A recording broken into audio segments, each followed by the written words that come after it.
Bonjour, c'est Cryptoly, j'espère que vous allez bien. Aujourd'hui, on va parler de CKB, la crypto-monnaie de la blockchain Nervos.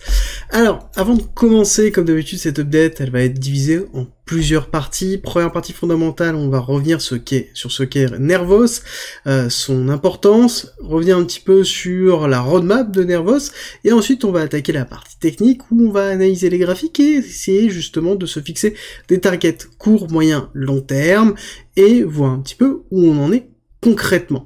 Avant d'attaquer, likez, partagez cette vidéo si vous voulez soutenir la chaîne, ça aide beaucoup au référencement, et abonnez-vous si c'est pas déjà fait. On attaque tout de suite avec Nervos.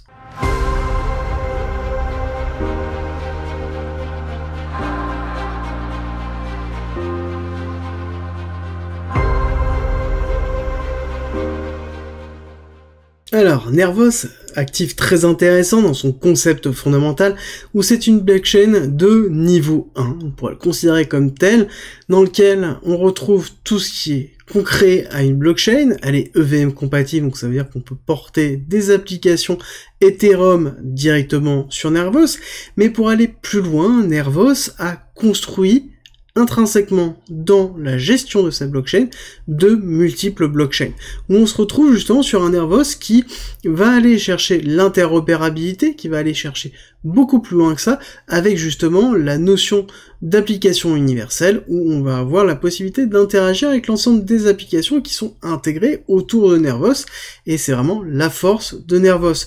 Pour aller plus loin, ils ont défini, non pas par rapport à une schématique d'Ethereum où Ethereum se trouve ici, va avoir des problèmes de scalabilité, et autour, on va avoir d'autres blockchains qui sont généralement des niveaux 2. Là-dessus, qu'est-ce qui se passe? Nervos, c'est tout ça, d'accord? Et voire même une couche en plus pour une layer 3, sur lequel on se retrouve avec layer 1, layer 2, layer 0, et le tout est Nervos, le tout dans une seule et unique blockchain. Ils ont voulu tout gérer eux-mêmes, et c'est aussi une des forces de Nervos. Ce que j'ai bien aimé, c'est, il y a un peu plus d'un an et demi, ils se caractérisaient, notamment dans la présentation de leur projet, comme étant les routes interconnectés, qui interconnectaient tous les bâtiments. Les bâtiments étaient des blockchains, et justement, Nervos était les routes pour les interconnecter toutes, et notamment faire une ville qui était l'écosystème ensemble des blockchains. Et justement, Nervos met en place lui-même des bridges avec toutes les différentes blockchains intégrées dans son concept et dans son fonctionnement, pour pouvoir justement interfacer tout ce qui est construit sur Nervos directement avec, voilà, on peut tout interfacer avec toutes les autres blockchains, donc BTC, Ethereum et toutes les autres blockchains qui sont EVM compatibles d'ordre général. Après, ça sous-entend plusieurs choses. Ça sous-entend que, on est dépendant de Nervos pour tout. D'accord, on ne peut pas se dire qu'on change d'une à l'autre. L'avantage d'une layer 2 par rapport à sur Ethereum, c'est que si elle nous plaît pas, on peut aller sur une autre layer 2 et garder la sécurité d'Ethereum et regarder ce qu'on est en train de faire. Nervos, c'est pas le cas. Si jamais on a un problème sur cette layer 2, si on a un problème sur ce qu'on est en train de construire sur Nervos, la portabilité, alors certes c'est EVM compatible, mais ça veut dire qu'on aura toujours quand même des problématiques de portage, et ça c'est valable que ce soit EVM compatible ou non. Par contre, le gros point fort, c'est que on se retrouve sur une solution tout en un, on va dire vraiment clé en main, limite, pour, par exemple, des institutionnels ou des entreprises qui veulent utiliser quelque chose qui est scalable, à multicouches, qui est interopérable, dans lequel on peut interfacer absolument tout. Nervos a sa place, et d'ailleurs Nervos, avec son token CKB, est intéressant aussi parce qu'ils ont une grosse communauté, notamment aux US, avec une grosse communauté sur Reddit, et CKB, ce qui est d'autant plus intéressant, c'est que on est sur quelque chose qui a pour vocation de commercialiser une solution auprès des entreprises et autour des use cases. Et ça, il faut le garder en tête, c'est aussi une des forces de Nervos. L'autre point au niveau de la roadmap, Nervos, il y a plusieurs points à prendre en compte. C'est qu'ils ont terminé la roadmap 2021 de façon parfaite, ils ont attaqué la roadmap de 2022 avec un certain nombre d'idées en tête. La première, c'est la layer 0, la couche de sécurité très forte, ils la veulent vraiment très très forte. Et encore une fois, c'est toujours cette notion de tout en un, c'est-à-dire que ils portent eux-mêmes l'ensemble du projet, donc c'est-à-dire qu'il y a beaucoup de travail à faire, et aussi c'est-à-dire qu'ils ont la capacité de pouvoir respecter toutes les chartes qui le souhaitent.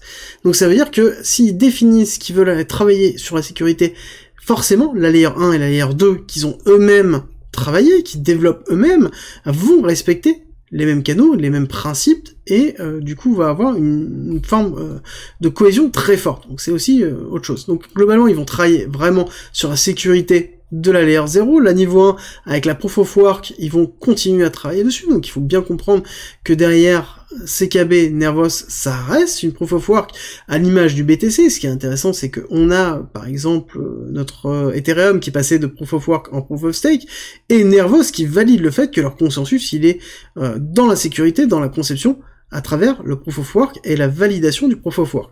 Alors, petit rappel, ça je fais un petit récap, c'est que l'intérêt du Proof of Work, la sécurité du Proof of Work, n'a de raison que s'il y a suffisamment de décentralisation pour assurer qu'une attaque 51 ne puisse pas se faire au coût de trop cher. Bon, là c'est... Bon, c'est toujours une notion de sécurité, il faut faire attention quand on parle de Proof of Work, oui, mais dans certains cas, est-ce que Nervos a suffisamment de décentralisation pour y arriver ? C'est un petit peu compliqué, en général j'aurais tendance à vous dire. Dites-moi vous ce que vous en pensez en commentaire. Ensuite, on a la Layer 2 pour le VM compatible, et on a le Multi-Chain Tool pour la gestion de l'interopérabilité forcée à travers la notion de leur bridge qui est intégrée automatiquement, et je pense qu'ils vont avoir un certain nombre d'autres chaînes, mais ils n'ont pas énormément d'autres chaînes pour l'instant, d'accord ? On a Ethereum, on a Bitcoin bien évidemment, on a la BSC et on a Cardano et peut-être d'autres chaînes, mais pour l'instant on n'a vraiment pas assez de chaînes, en tout cas à mon goût, et donc c'est peut-être le point faible de Nervos, c'est qu'il est en cours de développement et qu'ils font tout eux-mêmes, donc ça veut dire aussi qu'ils sont obligés d'investir massivement dans le développement. On va terminer sur la partie fondamentale, on va attaquer la partie technique.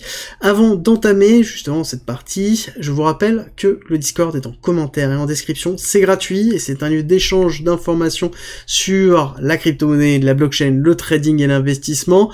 Donc n'hésitez pas à nous rejoindre, et pour ceux qui veulent soutenir la chaîne, soutenir le Discord, on a mis en place un premium avec plein de choses, des formations, des stratégies de trading, des stratégies d'investissement, des analyses, des lives hebdomadaires, des briefs quotidiens que j'effectue sur le marché. Je vous mets une petite vidéo de présentation en haut à droite si vous êtes intéressé, et on attaque tout de suite la partie technique. Partie technique qui, sur Nervos, est intrinsèque particulière, mais liée en même temps au projet. Et c'est ça qui est fort, c'est qu'on a une double lisibilité dessus. Alors, avant d'entamer ça, juste pour vous dire, pour ceux qui sont sur une question d'investissement, est-ce que nous sommes dans une zone intéressante pour Nervos au niveau de l'investissement ? Oui, nous sommes dans une zone de rechargement long terme sur Nervos, mais on est aussi dans une zone dans laquelle on a un affaissement du cours qu'on regardera plus tard. Il faut prendre en considération que Nervos, à travers sa solution, est dépendant de l'écosystème qu'il construit. Donc ça reste un actif excessivement risqué, il faut le garder en tête. Alors, à côté, nous avons ici une accumulation. Techniquement, nous avons ensuite l'ATH qui a été effectué, qui nous a laissé un buy-in climax, un BC pour les aficionados de Wyckoff. Ensuite, on a un AR, un ST et un sign of weakness qui est en cours, avec derrière une distribution, donc sign of weakness dans lequel on fait une accumulation pour repartir faire un uptrust, faire un UT, donc ça veut dire un nouvel ATH, une prise de liquidité du BC, quelque chose de très classique pour les Wyckofiens. Dans cette accumulation, ce qui est intéressant, c'est que nous avons une première phase d'accumulation qui se trouve ici, dans laquelle nous avons une deuxième phase qui forme une grande accumulation derrière, et dans cette phase-là, vous allez voir, c'est très intéressant, on a plusieurs choses qui sont en train de se passer. Premièrement, on a ici un PSI, un SC, un AR, un ST, STB. D'accord, prise de liquidité effectuée, prise de liquidité qui correspond en même temps à la prise de liquidité de cette zone-là d'accumulation avant le départ haussier, donc très important au niveau de cette prise de liquidité, et du coup, depuis, on est dans quelque chose qui est dans cette prise de liquidité, on est dans une accumulation. Par contre, il faut prendre en considération quelque chose, c'est que on a des volumes qui sont excessivement plats. On a vraiment quelque chose qui est très très plat, et on a un momentum qui est majoritairement assez faible. On a un momentum même qui est très faible dernièrement, ces derniers jours, où on est limite dans la survente, et on va retourner, je pense, encore dans cette survente. Et quand on regarde la partie d'accélération, ici haussière, vraiment très court terme, qu'on retrouve ici, on voit que les bougies en elles-mêmes sont excessivement plates. D'accord ? Pareil ici. Pareil ici. On a des bougies qui sont très plates, donc avec très peu de volume, très peu de volatilité au niveau de CKB, ça veut dire que malheureusement, il n'y a pas forcément d'accumulation massive qui est en train d'effectuer. On a assez peu de volume. Moi, j'aurais tendance à attendre qu'on ait quelque chose comme ça qui se mette en place, pour pouvoir me dire que je renforce ou que j'accumule là-dessus, parce que nous sommes en bas de la spot zone qui avait été donnée, sur lequel on pourra avoir en effet un redépart haussier. Par contre, ce redépart haussier, il y a 3 vecteurs pour se les donner. Premièrement, il y a la possibilité d'un break of structure. Break of structure dans lequel on doit à minima casser ici, cette zone-là. D'accord? On doit casser le top qui est ici, donc qui se trouve à 0,057, sur lequel, là-dessus, on pourrait avoir une première incentive à monter. Ok. Deuxième incentive à monter, enfin deuxième break of structure important, aller chercher la liquidité qui se trouve ici, au niveau de l'AR qui a été laissée ici, petit AR sur une continuité baissière, dans lequel on irait chercher les 0,15 centimes, d'accord? Important. À partir du moment où on a ici ce break là, je pense qu'on aura certainement une cassure baissière, et là il faudra voir si on a une accumulation, ou si on a une continuité avec un abandon, mais en tout cas, CKB va être tributaire, dans son évolution, de la partie fondamentale. Il faut qu'ils aient un écosystème qui se construit. Si un écosystème qui se construit et derrière une commercialisation qui se fait, on peut attendre une vague 3. Une vague 3 qui va chercher, d'ailleurs, grande vague 1, Eliotiste, vague 2, vague 3, qui irait chercher justement une composition en 5 vagues, justement la notion de fractalité, classique. Donc cette vague 3 serait composée en 5 vagues, vague 1, 2, 3, 4, 5, par exemple. Donc 5 vagues d'impulsion héliotiste, qui nous mènerait notamment à 1,618 avec un CKB à 0,07. Donc 0,07 qui reste des belles perspectives d'évolution. Si on regarde avec un pricing actuel, on serait sur 2600%. 2600%, c'est un très très beau ratio, mais aussi qui représente à quel point on a un risque sur cet écosystème. Parce que on n'a pas encore de développement, parce qu'il y a plein de choses, donc il y a des très beaux rendements, mais c'est-à-dire qu'il y a aussi une part de risque qui est liée dessus, et c'est un pari qu'on effectue, et donc du coup il faut contrôler son exposition, bien évidemment, par rapport au risque que l'on souhaite mettre dans son portefeuille, ou qu'on souhaite prendre par rapport au portefeuille que l'on a.